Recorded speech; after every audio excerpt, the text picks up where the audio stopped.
మరో breaking news చూస్తున్నాం. తిరుమల తిరుపతి దేవస్థానం ప్రక్షాళనకు చంద్రబాబు సర్కారు శ్రీకారం చుట్టింది. ముఖ్యంగా ఇన్నాళ్లు టీటీడీలో జరుగుతున్న అక్రమాలపై నిఘా పెట్టింది. దీంతో సంస్థాగతంగా టీటీడీ కార్యాలయాల్లో స్టేట్ విజిలెన్స్ తనిఖీలు చేపట్టింది. ఫలితంగా తిరుమల తిరుపతి దేవస్థానం కార్యాలయాల్లో గత 2 రోజులుగా సోదాలు కొనసాగుతున్నాయి. డేటా అరెస్ట్ చేశారనే అనుమానంతో తనిఖీలు చేస్తున్నారు విజిలెన్స్ అధికారులు. అటు శ్రీవాణి ట్రస్ట్ తో పాటు వివిధ విభాగాల్లోని రికార్డులు కూడా పరిశీలిస్తున్నారు. మరోవైపు ఐటీ విభాగంలో తాత్కాలికంగా నియమించిన అధికారిని తప్పించి మరొకరికి బాధ్యతలు అప్పగించారు ఉన్నతాధికారులు. ఇదే అంశానికి సంబంధించి మరింత సమాచారాన్ని మా ప్రతినిధి దామోదర్ అందిస్తారు. రైట్ దామోదర్, అటు తిరుమల తిరుపతి దేవస్థానం ప్రక్షాళనకు సంబంధించి టీడీపీ అధినేత చంద్రబాబు ఒక్కడుగు ముందుకేశారని చెప్పుకోవచ్చు. అయితే ఇప్పటికే అక్కడ కొన్ని సోదాలు అనేవి జరుగుతున్నాయి. దీనికి సంబంధించిన డీటెయిల్స్ ఏ విధంగా ఉన్నాయి? రత్న, టీటీడీ పరిపాలనలో గత 5 సంవత్సరాలుగా కొనసాగిన అవకతవకలతో పాటు నిధుల దుర్వినియోగం, అదేవిధంగా ఏదైతే టెండర్స్ కానీ ఇతర విషయాల మీద కూడా స్టేట్ విజిలెన్స్ గత 2 రోజులుగా తనిఖీలు నిర్వహిస్తుంది. చాలా రహస్యంగా ఈ తనిఖీలు కొనసాగుతున్న పరిస్థితి, ఎవరికి తెలియకుండా తనిఖీలు కొనసాగుతున్నాయి.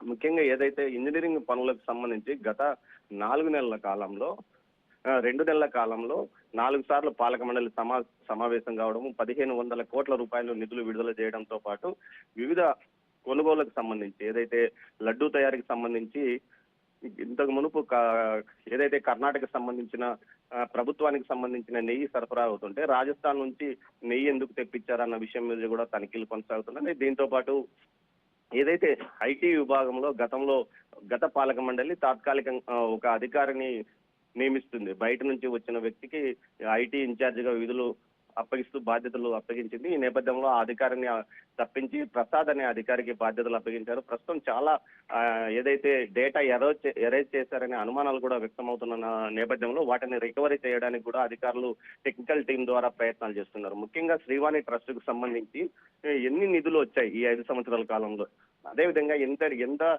ఎన్ని దేవాలయాలు నిర్మించారు, ఏ సంస్థలు ఇందుకు పనిచేస్తాయి, టెండర్ల ద్వారా ఇచ్చారా, నామినేటెడ్ పద్ధతి ద్వారా ఇచ్చారా, ఎన్ని దేవాలయాలు పూర్తి స్థాయిలో నిర్మించారు, వాటి నాణ్యత ఎంత, వాటికి ఎంత ఖర్చు పెట్టారా అన్న విషయాల మీద కూడా పూర్తి స్థాయిలో వారు తనిఖీలు సోదాలు కొనసాగిస్తున్నారు. దీంతో పాటు ఎక్కడికెక్కడ రికార్డులన్నీ మొత్తం పరిశీలిస్తున్నారు. దీంతో పాటు అన్నదానానికి సంబంధించి కానీ అటు లడ్డూ ప్రసాదానికి సంబంధించి వస్తువులు సేకరణ ఏ విధంగా చేశారు, టెండర్ పద్ధతి చేశారా, నాణ్యతను ఏ విధంగా పరిశీలించారు.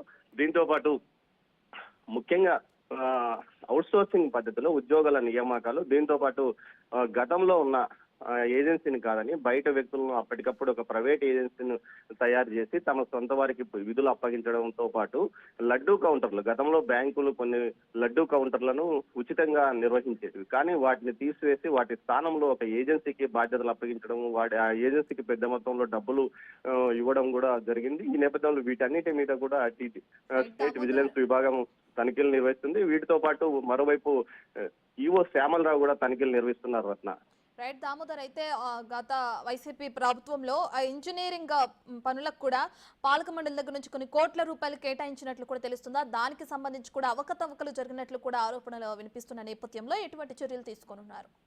రత్న, ఖచ్చితంగా ఏడాదికి 300 నుంచి 400 కోట్లు మాత్రమే ఇంజనీరింగ్ పనులకు కేటాయించారు. రోడ్డు మరమ్మతులతో, రహదారుల మరమ్మతులతో పాటు ఏదైతే ఘాట్ రోడ్ లో ఇబ్బందులు లేకుండా చర్యలు తీసుకోవడం, కళ్యాణ మండపాలు మరమ్మతులతో నిర్వహించేవారు. కానీ ఈసారి ఏకంగా పటిష్టంగా ఉన్న ఏదైతే తిరుపతిలో పటిష్టంగా ఉన్న గోవిందర సత్రాలను కూల్చివేసి వాటి స్థానంలో కొత్త సత్రాలు కట్టడానికి అనుమతులు ఇవ్వడమే కాకుండా ఏకబిగిన నెల రోజుల లోపలే టెండర్స్ ఇచ్చారు. అంతకు మునిపే 5 కోట్ల రూపాయలు ఖర్చు చేసి వాటిని పూర్తి స్థాయిలో మరమ్మతులు చేశారు గోవిందర సత్రాలను 2 సంవత్సరాల క్రితం. అలాంటి వాటిని తిరిగి పడగొట్టి కొత్త వాటిని కట్టడం అంటే 600 కోట్ల రూపాయలు ఇందుకోసం కేటాయింపు చేశారు. అంటే ఇందులో ఏదైనా మతలబు ఉందా? అసలు బిల్డింగ్ నాణ్యత లేదు, లేక బలహీనంగా ఉందని ఎవరు సర్టిఫికెట్ ఇచ్చారన్న విషయం మీద కూడా దృష్టి కేంద్రీకరించారు. దీంతో పాటు ఏదైతే పార్వతి మండపాన్ని పడగొట్టడం, అదేవిధంగా కింద ఉన్న అదే పాదాల మండపాన్ని కూడా కూల్చివేసి కొత్త మండపాన్ని ఏర్పాటు చేయాలని ప్రతిపాదనలు తీసుకురావడం, అదే చాలా వరకు నిర్మాణాలు తిరుమలలో కూడా సాధారణ భక్తులు ఉండడానికి ఉన్న గెస్ట్ హౌస్లన్నీ కూల్చివేసి వాటిలో అత్యాధునిక గెస్ట్ హౌస్ల నిర్మాణాలను ఎందుకు కొనసాగించారో ఇట్లా ప్రతి ఒక్క విషయాన్ని అనువనును తనిఖీ చేస్తున్న పరిస్థితి. ఈ విషయాల్లో ఇంకా మరి 2 రోజుల పాటు సోదాలు కొనసాగే అవకాశం ఉంది. మొత్తం మీద అయితే ఈ ఏదైతే 5 సంవత్సరాల కాలం పాటు అటు జేఈఓగా ఈఓగా తిరుగులేని ఆధిపత్యం చెలాయించిన ఈఓ ధర్మారెడ్డితో పాటు మరికొందరు అధికారుల మెడకు మాత్రం ఈ ఉచ్చు బిగుసుకునే అవకాశం ఉంది. ఖచ్చితంగా లోపాలు జరిగాయి, పెద్ద ఎత్తున అవినీతి జరిగిందని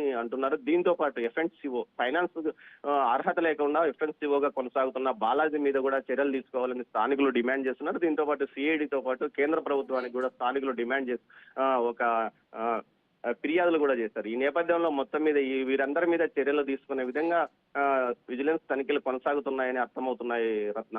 రైట్, థ్యాంక్ యూ దామోదర్.